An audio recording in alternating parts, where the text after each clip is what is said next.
Welcome to స్వతంత్రం. ముందుగా headlines. LB స్టేడియంలో బీజేపీ బీసీ ఆత్మ గౌరవ సభ, ప్రధాని మోడీ, పవన్ కళ్యాణ్ హాజరు.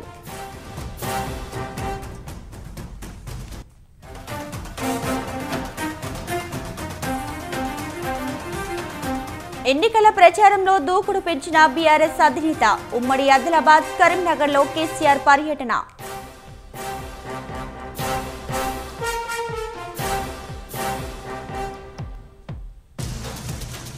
నేటి నుంచి ఎన్నికల ప్రచార బరిలోకి పీసీసీ చీఫ్. ఆలంపూర్లో రేవంత్ రెడ్డి బహిరంగ సభ.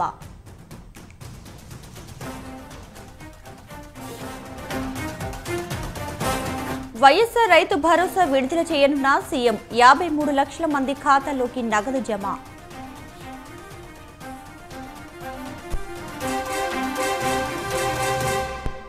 నేడు ఏపీ హైకోర్టులో ఇన్నర్ రింగ్ రోడ్ కేసు విచారణ. చంద్రబాబు ముందస్తు బెయిల్ పిటిషన్పై వాదనలు.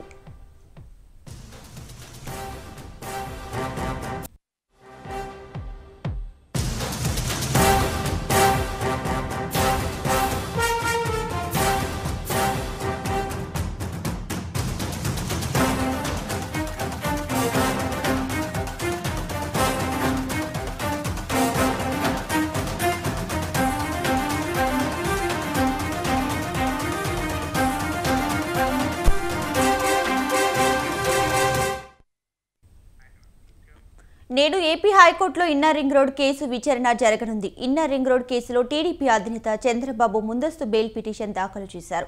ఇవాల్టి వరకు ఇన్నర్ రింగ్ రోడ్ కేసులో మధ్యంతర స్టే ఇచ్చింది. దీంతో ఇవాళ చంద్రబాబు బెయిల్ పిటిషన్పై మరోసారి విచారణ జరగనుంది.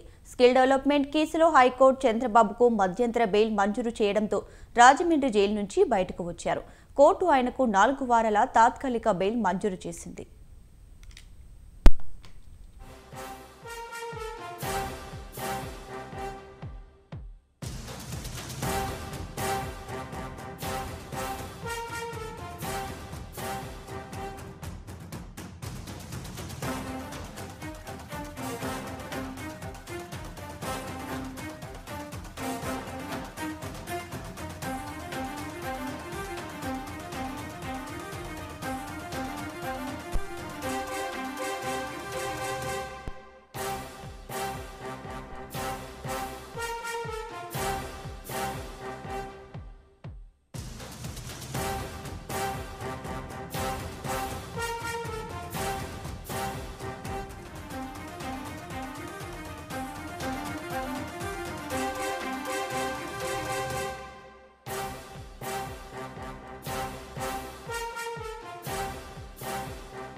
నేడు ఏపీ హైకోర్టులో ఇన్నర్ రింగ్ రోడ్ కేసు విచారణ జరగనుంది. ఇన్నర్ రింగ్ రోడ్ కేసులో టీడీపీ అధినేత చంద్రబాబు ముందస్తు బెయిల్ పిటిషన్ దాఖలు చేశారు.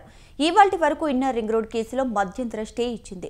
దీంతో ఇవాళ చంద్రబాబు బెయిల్ పిటిషన్పై మరోసారి విచారణ జరగనుంది.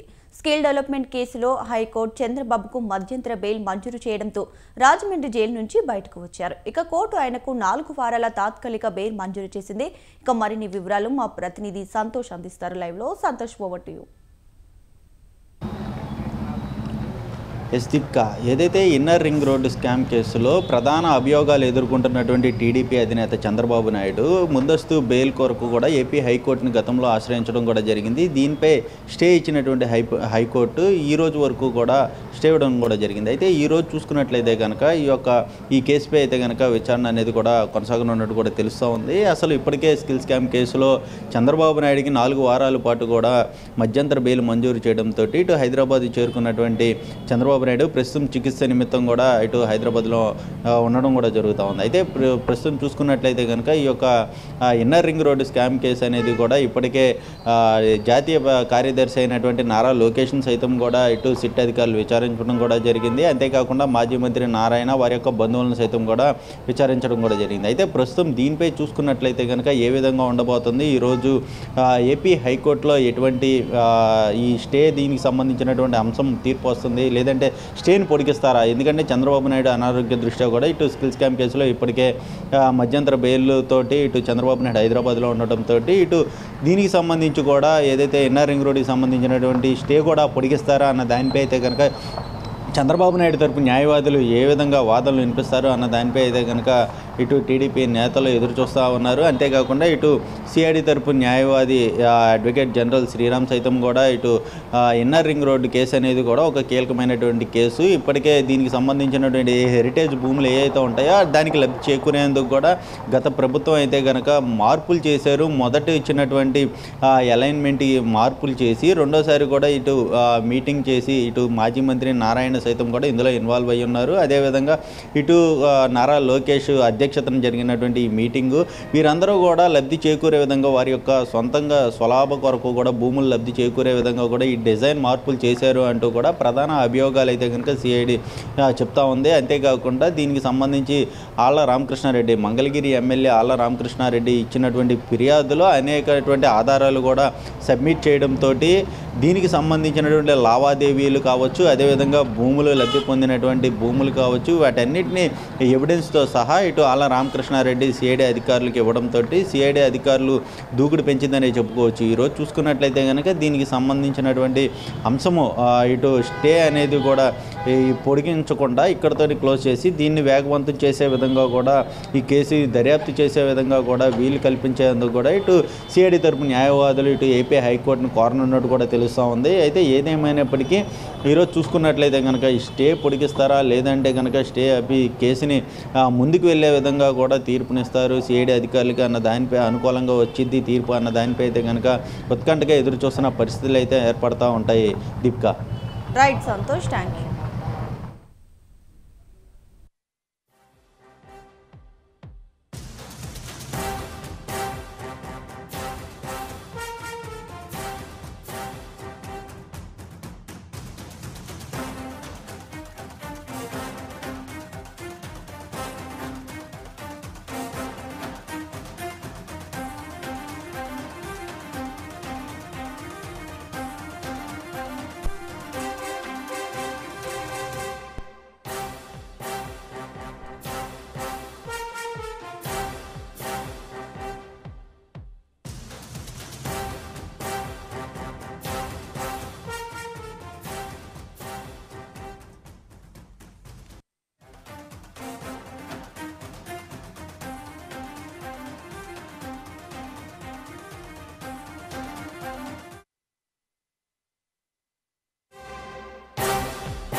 ఎన్నికలు సమీపిస్తున్న కొద్దీ అన్ని పార్టీలు దూకుడు పెంచాయి. ప్రధానంగా బీజేపీ అధిష్టానం తెలంగాణపై ఫోకస్ చేసింది. అగ్రనేతలు వరుసగా రాష్ట్రానికి క్యూ కట్టారు. మరోవైపు అసెంబ్లీ ఎన్నికల్లో కరీంనగర్ నుంచి పోటీ చేస్తున్న బండి సంజయ్ నిన్న నామినేషన్ వేశారు. ఇవాళ ఈటెల రాజేందర్, రఘునందన్ రావులు నామినేషన్ వేయనున్నారు. బీజేపీ రాష్ట్ర అధ్యక్షుడు కిషన్ రెడ్డితో కలిసి గజ్వేల్లో నామినేషన్ వేయనున్నారు ఈటెల. దుబ్బాక అభ్యర్థిగా రఘునందన్ రావు కూడా ఇవాళ నామినేషన్ దాఖలు చేయనున్నారు.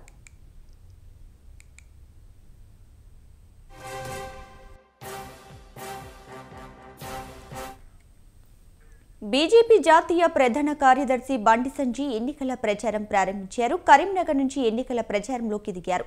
అంబేద్కర్ నగర్లోని అంబేద్కర్ విగ్రహానికి పూలమాల వేసి పాదయాత్రను ప్రారంభించారు.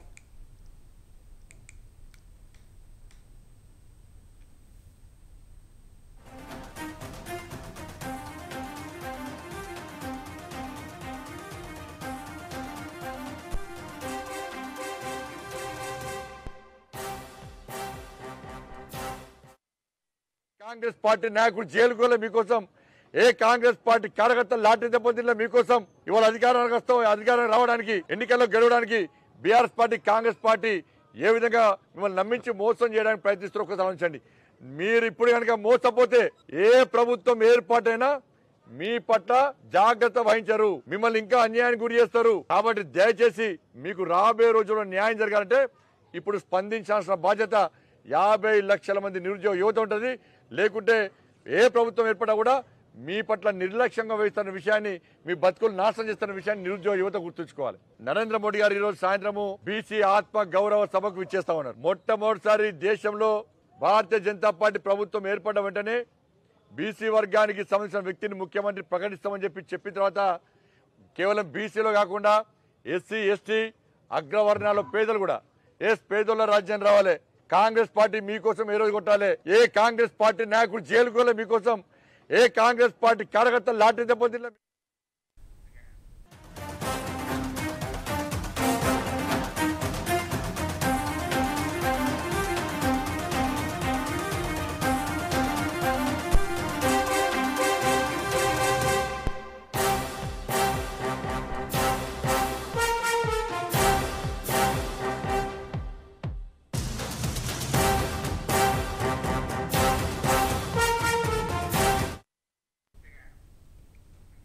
ప్రధాని నరేంద్ర మోదీ ఈవేళ బీజేపీ ఆధ్వర్యంలో హైదరాబాద్లో జరిగే బీసీ ఆత్మ గౌరవ సభలో పాల్గొననున్నారు. సాయంత్రం 5:30 ఎల్బీ స్టేడియంలో ఈ సభ ప్రారంభం కానుంది. దీనికి సంబంధించి బీజేపీ నేతలు ఇప్పటికే ఏర్పాట్లు పూర్తి చేశారు. రాష్ట్ర అసెంబ్లీ ఎన్నికల నేపథ్యంలో బీజేపీ బీసీ ఎజెండాను ఎత్తుకోవడం, బీజేపీ అధికారానికి వస్తే బీసీ నేతను సీఎంను చేస్తామని ఇప్పటికే ప్రకటించింది. ఈ నేపథ్యంలో బీసీ ఆత్మగౌరవ సభను నిర్వహిస్తుంది. దీనికి ప్రధాని మోదీతో పాటు జనసేన పార్టీ అధ్యక్షుడు పవన్ కళ్యాణ్ కూడా హాజరవుతారు. పలువురు బీసీ నేతలు కూడా పాల్గొంటారని పార్టీ వర్గాలు తెలిపాయి. ఈ సభకు పెద్ద ఎత్తున జనాన్ని తరలించేందుకు బీజేపీ నేతలు ఏర్పాట్లు చేస్తున్నారు. సభ ఏర్పాట్లను పార్టీ నేతలు కిషన్ రెడ్డి, తరుణ్ చుగ్, లక్ష్మణ్ ఇప్పటికే పరిశీలించారు.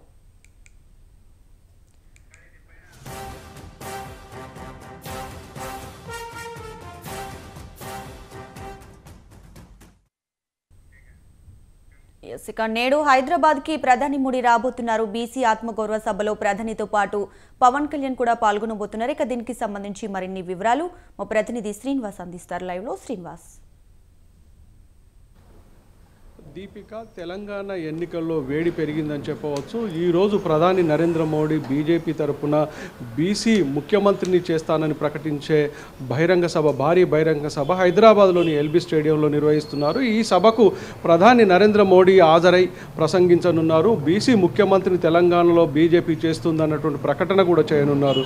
అయితే ఈరోజు సాయంత్రం 5:05 ఢిల్లీ నుంచి ప్రత్యేక విమానంలో హైదరాబాద్కు చేరుకోనున్నారు.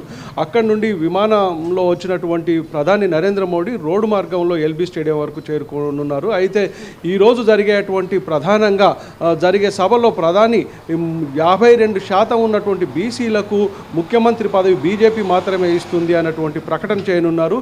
ఇది బీజేపీ చరిత్రలో తొలిసారి అని చెప్పవచ్చు. ఎప్పుడు కానీ బీజేపీ విధానాలు, సిద్ధాంతాలకు కట్టుబడి పనిచేస్తుంది. ఎన్నికలు అయిన తర్వాత అక్కడ ఉన్నటువంటి ఎల్పీ సమావేశం తర్వాత ఎవరిని ముఖ్యమంత్రి చేయాలన్నటువంటి నిర్ణయాన్ని ఇటు రాష్ట్ర నేతలు, ఇటు ఢిల్లీ అధిష్టానం నిర్ణయించిన తర్వాతనే ముఖ్యమంత్రి పేరును, అదేవిధంగా ఎవరిని దళితుని చేయాలా లేదు అంటే బీసీని చేయాలా, ఎవరిని చేయాలన్నటువంటి నిర్ణయము తీసుకునే అవకాశం ఉంది. కానీ తెలంగాణ ఎన్నికల్లో బీజేపీ కొత్త ప్రయోగానికి శ్రీకారం చుట్టిందని చెప్పవచ్చు.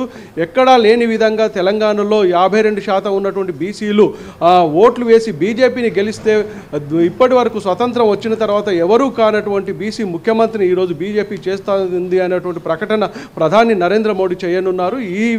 ఈ ఉద్దేశంతోనే భారీ బహిరంగ సభను ఈ ఎల్బీ స్టేడియంలో ఏర్పాటు చేశారు.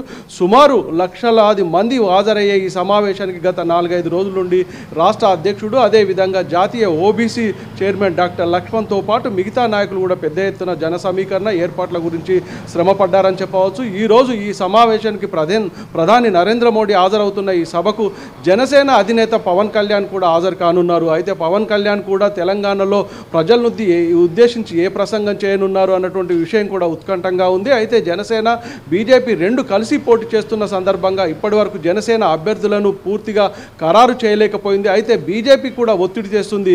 ఇక్కడ జనసేనకు తగిన బలం లేదు అన్నటువంటి విషయం, అక్కడ బీజేపీ బలమైన నాయకులు ఉన్నారు, వాళ్ళ కేటాయించాలన్నటువంటి విషయాన్ని కూడా ఇప్పటికే జనసేన అధ్యక్షునితో మంతనాలు జరుపుతున్నారు. అయితే చివరి వరకు అటు జనసేన పోటీ చేస్తుందా లేదా బీజేపీ పోటీ చేస్తుందా అన్నటువంటి విషయాన్ని కూడా ఈరోజు ఈ బహిరంగ సభలో ప్రకటించే అవకాశం ఉందని చెప్పవచ్చు. మొత్తంగా బీసీలకు రాజ్యాధికారం రావాలంటే బీజేపీని గెలిపించాలనేటువంటి నినాదంతో ఈరోజు బీజేపీ ప్రజల్లోకి వెళ్తుంది. అదేవిధంగా మరో సభను కూడా బీజేపీ ఏర్పాటు చేసింది. 11వ తేదీన పెరేడ్ గ్రౌండ్లో ఒక భారీ బహిరంగ సభను కూడా ఏర్పాటు చేసింది. మాదిగల ఆత్మగౌరవం అదేవిధంగా ఉపకులాలకు సంబంధించినటువంటి సమావేశాన్ని కూడా ఏర్పాటు చేసింది. ఈ సమావేశానికి కూడా ప్రధాని నరేంద్ర మోడీ హాజరవుతున్నారు. మొత్తంగా బీజేపీ ఇటు దళితులను బీసీలను ఏకం చేసి తమ వైపు తిప్పుకోవడానికి ఈ ప్రయోగం చేసిందని చెప్పవచ్చు. ఈ ఎన్నికల్లో బీజేపీ గెలిస్తే ముఖ్యమంత్రి బీసీని చేస్తామన్నటువంటి నినాదాన్ని ఇచ్చింది మాత్రం, కానీ ఎవరిని ముఖ్యమంత్రి చేస్తామన్నటువంటి పేరును మాత్రం ప్రకటించలేదు.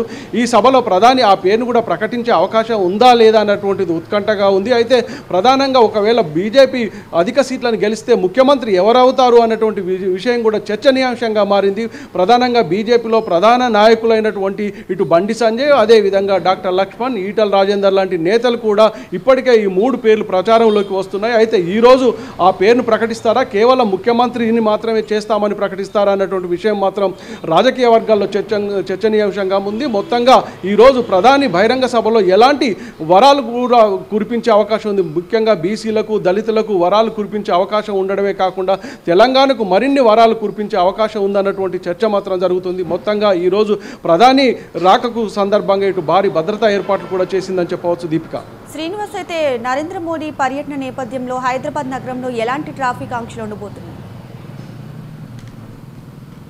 ముఖ్యంగా నరేంద్ర మోడీ ప్రధాని రావడంతో బేగంపేట నుండి అదేవిధంగా ఎల్బీ స్టేడియం వరకు అక్కడ నుండి రోడ్డు మార్గంలో వెళ్ళే అవకాశం ఉంది. దీన్ని దృష్టిలో పెట్టుకొని 2 గంటల నుంచి సాయంత్రం ప్రధాని తిరిగి వెళ్ళే వరకు 6:30 వరకు నగరంలో చాలా చోట్ల ట్రాఫిక్ ఆంక్షలు విధించారు. ఇప్పటికే ఎల్బీ స్టేడియం ప్రాంతాన్నంతా పూర్తిగా అంటే ఢిల్లీకి సంబంధించినటువంటి ఎస్పీజీ పోలీసుల ఆధీనంలో ఉంది అని చెప్పవచ్చు. అదేవిధంగా బేగంపేట నుండి నాంపల్లి అదేవిధంగా పంజగుట్ట నాంపల్లి మీదుగా వెళ్తున్న ఈ మార్గంలో మాత్రం పూర్తిగా రాజ్భవన్ ప్రాంతంలో కూడా ట్రాఫిక్ ఆంక్షలు విధించారు.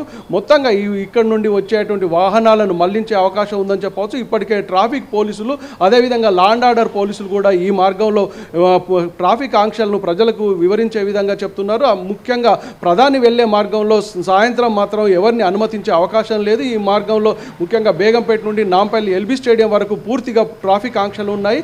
అదేవిధంగా భద్రతా ఏర్పాట్లలో భాగంగా ఎల్బీ స్టేడియం వద్ద 144 సెక్షన్ కూడా విధించారు. ఎలాంటి అల్లర్లు కానీ ఎలాంటి ఆందోళన కానీ చేపట్టినా కూడా కఠినమైన శిక్షలు విధిస్తామన్నటువంటి విషయాన్ని కూడా పోలీసు అధికారులు చెప్పారు. మొత్తంగా ప్రధాని రాక సందర్భంగా భారీ అంటే భద్రతా ఏర్పాట్లు అదేవిధంగా ట్రాఫిక్ ఆంక్షలు కూడా విధించారు. దీపిక అలానే శ్రీనివాస్, ఇప్పుడు ఈ ఎన్నికల్లో బీజేపీ అధికారంలోకి వస్తే బీసీని సీఎం చేస్తామని ప్రకటించడం కూడా చూస్తున్నాం.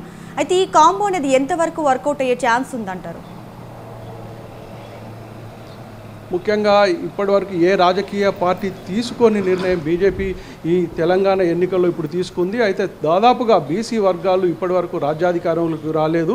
తెలంగాణలో ఇప్పటివరకు వచ్చినటువంటి ముఖ్యమంత్రులంతా అగ్రవర్ణాలకు చెందిన వాళ్ళు కావడం వల్లనే ఈ నినాదాన్ని బీసీ వ్యూహాత్మకంగా తీసుకుందని చెప్పవచ్చు. ప్రధానంగా రానున్న ఎన్నికల్లో బీసీ వర్గాలను సమీకరించి ఎక్కువ ఓట్లను అంటే 52% ప్రజలు ఉన్నటువంటి బీసీ ఓట్లను బీజేపీ పొందాలన్నటువంటి వ్యూహాత్మకంగా అడుగులు వేస్తుంది. ప్రజలు ఏ విధమైనటువంటి అంటే అనుకూలమైనటువంటి తీర్పు ఇస్తారు బీసీ నేతలు. అదేవిధంగా ఇప్పటికే బీజేపీలో ప్రధానంగా టికెట్ల కేటాయింపులో కూడా ఎవరు కేటాయించని విధంగా దాదాపుగా 21 మంది బీసీ నేతలకు టికెట్లు కేటాయించారు. అదేవిధంగా కేంద్ర క్యాబినెట్లో కూడా ఎప్పుడు అంటే భారతదేశ చరిత్రలో కూడా ఎప్పుడు ఏ విధంగా లేని విధంగా 20 మంది ఓబీసీ మంత్రులను కూడా చేశామన్నటువంటి ప్రకటన ఈ నినాదాన్ని బీసీలోకి తీసుకువెళ్తున్నారు. అయితే ఎంతవరకు వర్కౌట్ అవుతుంది, బీసీలంతా బీజేపీకి పక్షానే నిలుస్తారా లేదు అంటే మిగతా రాజకీయ పక్షాలను నిలుస్తారా? మొత్తంగా 52% ఉన్నటువంటి ప్రజలను తమ వైపు తిప్పుకోవడానికి ఈ వ్యూహాత్మకంగా అడుగులు వేస్తుంది. ఈ ప్రయోగం ఎంతవరకు బీజేపీకి అనుకూలంగా వస్తుందో అన్నటువంటి ఎన్నికల ఫలితాలను చూస్తే చెప్పలేము.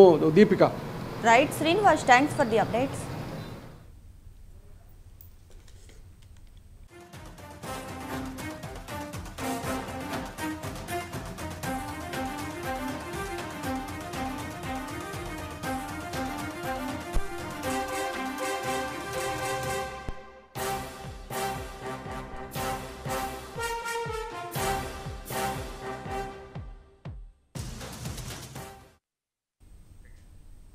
రాబోయే అసెంబ్లీ ఎన్నికల వేళ రాష్ట్ర రాజకీయాల్లో కీలక పరిణామాలు చోటు చేసుకున్నాయి. ఎన్నికలు సమీపిస్తుండటంతో ప్రధాన పార్టీల అభ్యర్థుల మధ్య తీవ్ర పోటీ పెరిగింది. ఇదే సమయంలో సిపిఎం ఏకంగా 14 స్థానాలకు అభ్యర్థులను ప్రకటించింది. అందులో భాగంగా వామపక్షాలకు పట్టున్న ఖమ్మం, నల్గొండ జిల్లాలో 10 ప్రధాన స్థానాల్లో బరిలోకి దిగింది. దీంతో ప్రధాన పార్టీల అభ్యర్థుల గుండెల్లో రైళ్లు పరిగెడుతున్నాయి. సిపిఎం అభ్యర్థుల గెలుపు ఓటముల మాట అలా ఉంటే ప్రధాన పార్టీల అభ్యర్థుల గెలుపు ఓటములపై ప్రభావం చూపే పరిస్థితి కనిపిస్తుంది.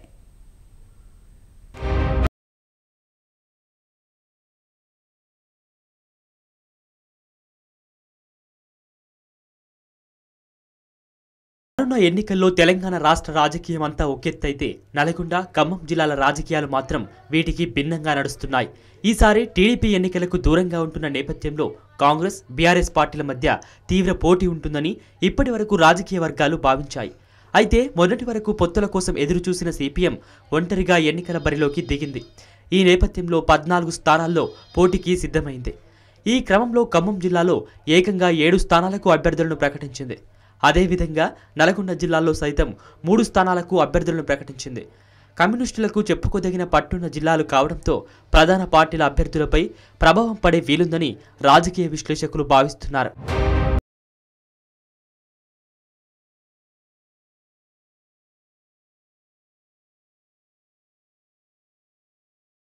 రాష్ట్రంలో ప్రధాన పార్టీలైన బీఆర్ఎస్తోనూ, కాంగ్రెస్తోనూ పొత్తులకు ప్రయత్నించి భంగపడ్డ సిపిఎం ఉమ్మడి ఖమ్మం జిల్లాలో ఏకంగా 7 స్థానాలకు అభ్యర్థులను ప్రకటించి ప్రధాన పార్టీలకు గట్టి షాకే ఇచ్చింది.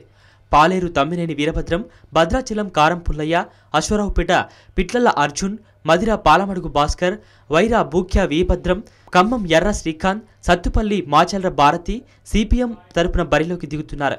ఖమ్మం జిల్లాలోని 10 నియోజకవర్గాల్లో 7 స్థానాల్లో కమ్యూనిస్టులకు చెప్పుకోదగిన స్థాయిలో పట్టుందనడంలో ఎలాంటి సందేహం లేదు. ఈ 7 నియోజకవర్గాల్లో త్రిముఖ పోటీ ఉంటుందా లేదా సిపిఎం ఏ పార్టీని ఓట్లు చీల్చే అవకాశం ఉందనే అంశాలపైన అభ్యర్థుల గెలుపోటములు ఆధారపడి ఉన్నాయని రాజకీయ వర్గాల్లో చర్చ నడుస్తోంది.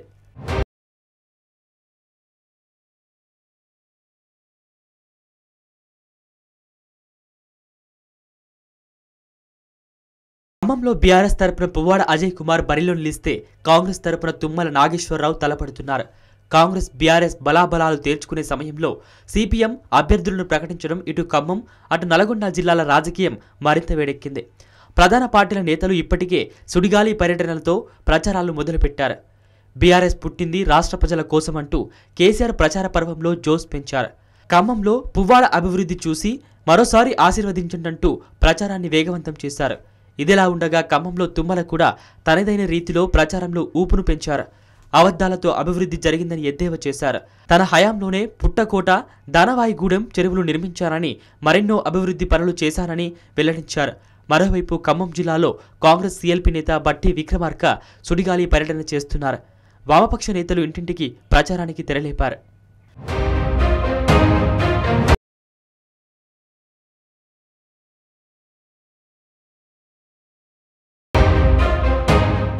నల్గొండ జిల్లాలోని 12 నియోజకవర్గాలు ఉండగా వాటిలో 8 నియోజకవర్గాల్లో మహిళా ఓటర్లే అధికంగా ఉన్నారు. ఈసారి నల్గొండ జిల్లాలో అభ్యర్థుల గెలుపోటములను నిర్ణయించేది మహిళా ఓటర్లేనని సర్వేలు చెబుతున్నాయి. ఈ నేపథ్యంలో ప్రధాన పార్టీలు మహిళా ఓటర్లకు గాలం వేసే పనిలో పడ్డాయని తెలుస్తుంది. ఇదిలా ఉండగా జిల్లాలోని సిపిఎం 3 స్థానాలకు అభ్యర్థులను ప్రకటించింది. మిర్యాలగూడ నుంచి మాజీ ఎమ్మెల్యే జూలకంటి రంగారెడ్డి పోటీ చేస్తున్నారు. నకిరేకల్ స్థానం నుంచి బొజ్జ చిన్న వెంకులు బరిలో దిగారు. భువనగిరి నుండి కొండమడుగు నరసింహ పోటీ చేస్తున్నారు. ముఖ్యంగా ఈ 3 నియోజకవర్గాల్లో కాంగ్రెస్ కూడా బలమైన అభ్యర్థులనే బరిలోకి దింపింది. ప్రభుత్వ వ్యతిరేక ఓట్లను, మహిళా ఓట్లను ఏ పార్టీ నేత రాబట్టుకోగలుగుతారో వాళ్లే నెగ్గే అవకాశం ఉందనే వాదనలు వినిపిస్తున్నాయి.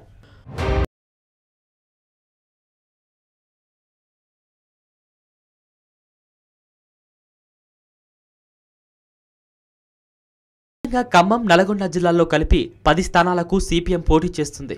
ఈ 10 స్థానాల్లో సిపిఎం అభ్యర్థుల వలన ప్రధాన పార్టీల అభ్యర్థులపై చెప్పుకోదగిన ప్రభావం పడుతుందని విశ్లేషకులు భావిస్తున్నారు. సిపిఎం చీల్చే ఓట్ల శాతాన్ని బట్టి కాంగ్రెస్ ప్లస్ పాయింట్ అయ్యే వీలుందని మరికొందరు నేతలు భావిస్తున్నారు. సిపిఎం ఒంటరి పోరాటం ఎవరికి లాభం చేకూర్చనుందో మరికొన్నాళ్లు వేచి చూడాల్సిందే.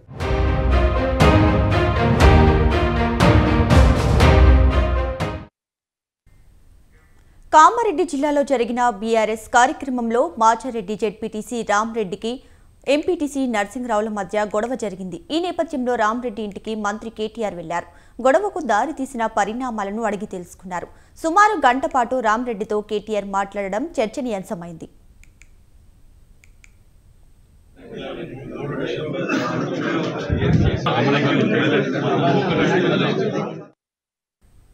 కాంగ్రెస్ పార్టీలో టికెట్లు దక్కని నాయకులు తీవ్ర అసంతృప్తితో రగిలిపోతున్నారు. తమకే టికెట్ వస్తుందని ఆశపడ్డ నాయకులకు చివరి నిమిషంలో టికెట్ రాకపోవడంతో ఆందోళన చేస్తున్నారు.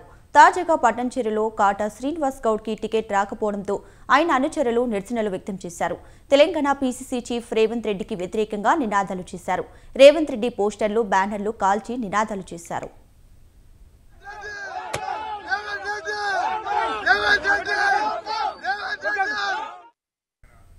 తనకు టికెట్ రాకపోవడంతో కాటా శ్రీనివాస్ గౌడ్ ఆగ్రహాన్ని వ్యక్తం చేశారు. 9 సంవత్సరాలుగా పార్టీని, కార్యకర్తలను కాపాడుకుంటూ వచ్చిన తనకు టికెట్ రాలేదని ఆవేదన వ్యక్తం చేస్తున్నారు. 2018 అసెంబ్లీ ఎన్నికల్లో 80,000 ఓట్లు తెచ్చుకున్నారు కాటా శ్రీనివాస్ గౌడ్. కష్టపడ్డ వారికి టికెట్ కేటాయించకుండా కేవలం రాజకీయ ప్రలోభాలకు లొంగి పార్టీలోకి కొత్తగా వచ్చిన వారికి టికెట్ కేటాయించడం ఏంటని ఆయన అనుచరులు ప్రశ్నిస్తున్నారు. పట్టంచెరు టికెట్ను నీలం మధుకు ఇచ్చారు. దీంతో కాటా శ్రీనివాస్ గౌడ్ అసంతృప్తితో ఉన్నారు.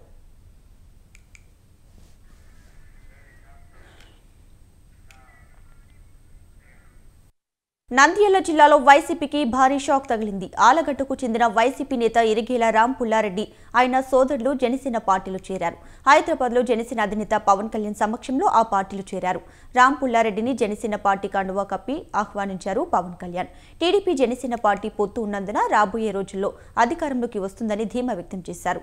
ఆలగడ్డలో జనసేన పార్టీకి అన్ని విధాలుగా ముందుకు తీసుకువెళ్తామని ఇరిగేల సోదరులు తెలిపారు.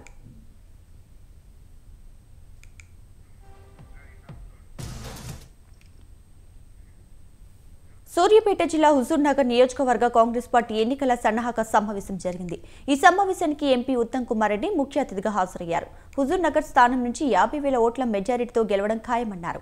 మఠంపల్లి మండలంలో ఎన్నో అక్రమ కేసులు ఎదుర్కొని పార్టీ కోసం పనిచేసిన కార్యకర్తల్ని అభినందించారు. రాష్ట్రంలో కాంగ్రెస్ పార్టీ 70 సీట్లతో అధికారంలోకి రాబోతున్నట్లు జోస్యం చెప్పారు. మేడిగడ్డ డ్యాంల బీఆర్ఎస్ ప్రభుత్వం కూలిపోతుందని తెలిపారు.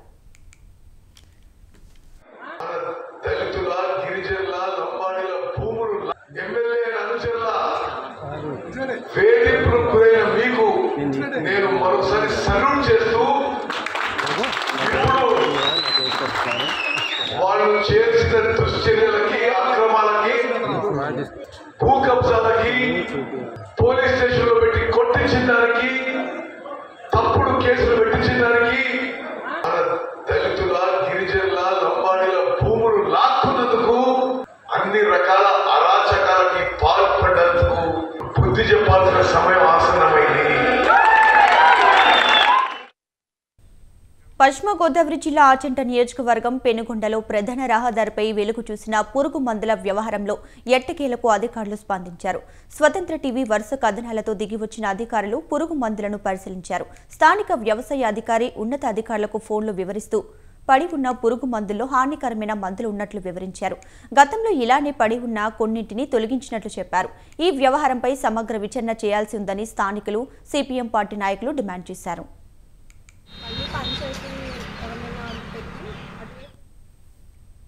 ఈరోజు మేము పెనుగొండ కెనాల్ రోడ్డుకి వచ్చాం. కాలువగట్టు పక్కనే ఎక్స్పైరీ అయినాయా లేకపోతే మామూలుగా మంచి మందులేనా అనేది మాకు తెలియడం లేదు. కాలువ పక్కనే పాడేశారు. కాలువకు సంబంధించి ఆ మందులు కలిపితే అవి తాగినటువంటి, ఆ నీరు తాగినటువంటి మనుషులు నష్టపోతారు. అలాగే ఏమన్నా పశువులు తాగినా నష్టపోతారు. అలాగే ఆ మందు సీసాలు, అలాగే మందులకు సంబంధించినటువంటి ప్యాకెట్లు ఇలాగా 2-3 రకాలు పడేశారు. అవి చాలా ప్రమాదకరమైనవి మాకు అర్థమవుతుంది. అదే సందర్భంలో వాటిని అధికారుల దృష్టికి ఇలా పడేశారు అని చెప్పేసి అనే విషయం కూడా తీసుకొచ్చినా సరే ఇంతవరకు ఎటువంటి చర్యలు తీసుకోలేదు. ప్రధానంగా వ్యవసాయ అధికారులకి ఇక్కడ ఉన్నటువంటి ఏవైతే పురుగు మందుల షాపులు ఉన్నాయో, పురుగు మందుల డీలర్లు ఉన్నారో వాళ్ళపైన పర్యవేక్షణ లేకపోవడం వల్లే ఇదంతా జరుగుతుందనేది మాకు అర్థమవుతుంది. ఈరోజు మేము పెనుగొండ కెనాల్ రోడ్డుకి వచ్చాం. ఇవి బులెటిన్ అప్డేట్స్ చూస్తూనే ఉండండి స్వతంత్ర.